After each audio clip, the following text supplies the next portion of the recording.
Dans l'océan Indien, Madagascar compte plus de 20 millions d'habitants, dont 3 millions autour de la capitale, Antananarive.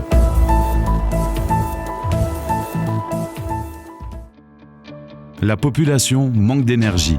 Malgré des mises en service de centrales thermiques en urgence, la production électrique peine à suivre la demande croissante, notamment en période d'étiage.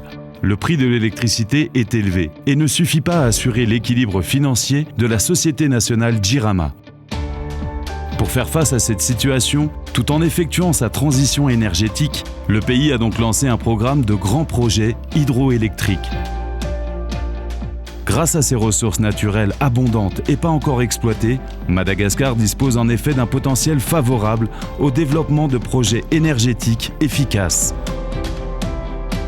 L'objectif est de fournir une électricité plus abordable et plus abondante, et à améliorer la croissance économique et le quotidien de la population. Ainsi, à 130 km au sud d'Antananarive et à 70 km à l'est d'Antsirabe, une nouvelle centrale hydroélectrique va apporter de l'électricité au réseau interconnecté Antananarive. À cet endroit, la rivière Oni forme une boucle de 12 km sur laquelle elle chute de plus de 700 mètres.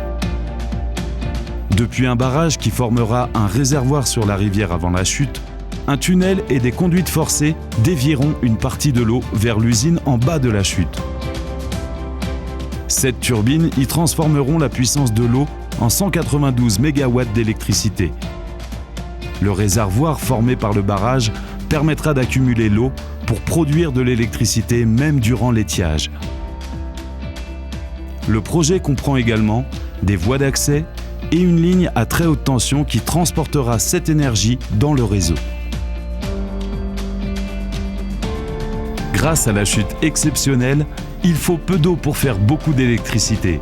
Et le réservoir à créer par le barrage est de petite taille. Une grande partie de l'aménagement sera souterrain, ce qui minimise le déplacement des populations et l'impact sur l'environnement.